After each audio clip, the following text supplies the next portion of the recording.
PepsiCo, the business strategy behind owning both your soda and your snacks. What if Pepsi was never really PepsiCo's biggest advantage? Because while you're looking at the bottle in your hand, PepsiCo is looking at something much bigger. The entire moment you eat. You buy the soda. Then you buy the chips. And the company selling you both can make money twice from the same customer, during the same shopping trip. That is the hidden strategy behind one of the world's biggest food and beverage companies. And once you understand it, you'll never look at a Pepsi and a bag of Doritos the same way again. When most people hear the name PepsiCo, they immediately think of Pepsi. But Pepsi is only one piece of a much larger machine. PepsiCo owns or operates a massive portfolio of food and beverage brands, including Pepsi, Mountain Dew, Gatorade, Lay's, Doritos, Cheetos, Quaker and many others. In 2025, PepsiCo generated nearly $94 billion in net revenue. And here's the surprising part. Food represented the majority of its business. Roughly 58% of PepsiCo's revenue came from food, compared with about 42% from beverages. So the company behind one of the most famous sodas on earth is actually more dependent on food than many people realize. And that reveals the real strategy. PepsiCo didn't just build a soda company. It built a system designed to participate in multiple parts of the same consumer purchase. Imagine walking into a supermarket. You're shopping for a movie night. You grab a bag of Doritos. Then you walk over to the refrigerator and pick up a Pepsi. To you, those are two different products. To PepsiCo, they can be two sales from the same customer.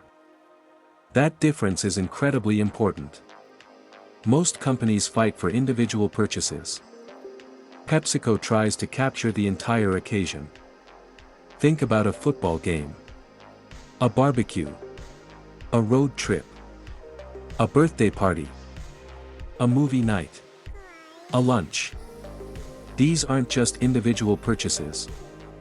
They are consumer occasions. And many of these occasions naturally combine snacks and beverages. Something salty. Something cold. Something easy to share. PepsiCo has products that can fit into all of those moments. That gives the company a powerful advantage. But there is another part of the strategy that is even more important. Distribution. Before a bag of Lay's reaches your supermarket shelf, an enormous system has to work behind the scenes. Factories have to produce the products. Warehouses have to store them. Trucks have to transport them. Sales teams have to work with retailers. Products have to be placed on shelves. Inventory has to be managed. And consumers have to be reminded that the products exist. Building that system is incredibly expensive. But once you have built it at massive scale, it becomes an advantage. Because the same infrastructure can support multiple products. A company doesn't have to build a completely separate world for every brand. PepsiCo can use its enormous network to move snacks and beverages through connected channels. And this is why PepsiCo is much more than a company that makes Pepsi. It is an integrated consumer goods machine. Now look at one of the most important pieces of that machine. Frito-Lay. Frito-Lay North America includes some of the most recognizable snack brands in America. Lay's, Doritos, Cheetos, and many others. These brands aren't valuable simply because people recognize them. They're valuable because consumers buy them again and again. And that creates something every consumer company wants. Repeat purchasing behavior. In 2025, PepsiCo Foods North America represented roughly 30% of PepsiCo's total company revenue while contributing around 39% of core segment operating profit. That difference matters. Revenue tells you how much money comes into the business. Operating profit tells you much more about the economic power of that business. And PepsiCo's snack operation has historically been one of its strongest profit engines. So when a consumer thinks, "I'm just buying a bag of chips," PepsiCo sees something much bigger. It sees brand loyalty. It sees pricing power. It sees distribution. It sees repeat purchases. And potentially, it sees another beverage sale. Now take this strategy into the supermarket. Retailers have limited shelf space. Every inch matters.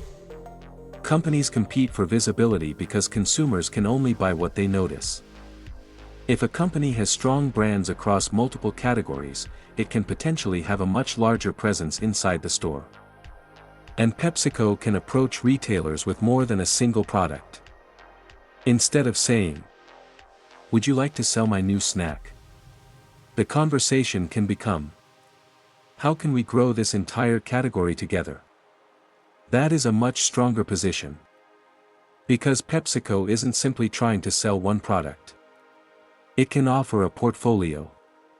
And portfolios create power. But there is an even deeper layer to the strategy. PepsiCo doesn't just sell products. It sells into moments. Think about how consumers actually make decisions. People don't usually walk into a store thinking, "I need exactly 14 ounces of carbonated beverage." They think, "I need something for the party. I need snacks for the movie. I need something for the game. I need drinks for the road. I need something for lunch." Those are occasions. And PepsiCo has products that can fit into many of them. That changes the competitive battlefield. Instead of asking, "Can Pepsi beat Coca-Cola?" PepsiCo can ask a much bigger question. How much of the consumer's eating and drinking occasion can we capture? That is a completely different business strategy. And it helps explain why PepsiCo's portfolio is so important. A competitor can create a new soda. Another company can create a new chip. A startup can launch a trendy beverage. But reproducing PepsiCo's entire ecosystem is much harder.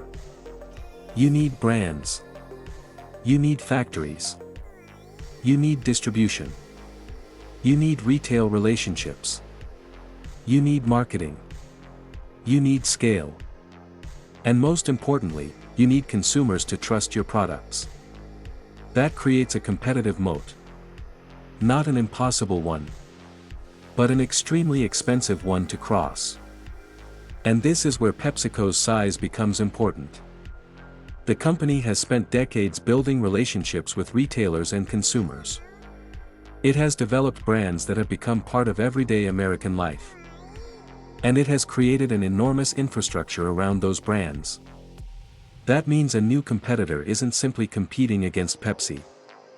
They're competing against the entire system. But PepsiCo's strategy isn't without risks. Consumer preferences are changing. People are paying more attention to sugar, sodium, ingredients, nutrition, and overall health. At the same time, inflation can make consumers more price-sensitive. Higher transportation costs can pressure margins.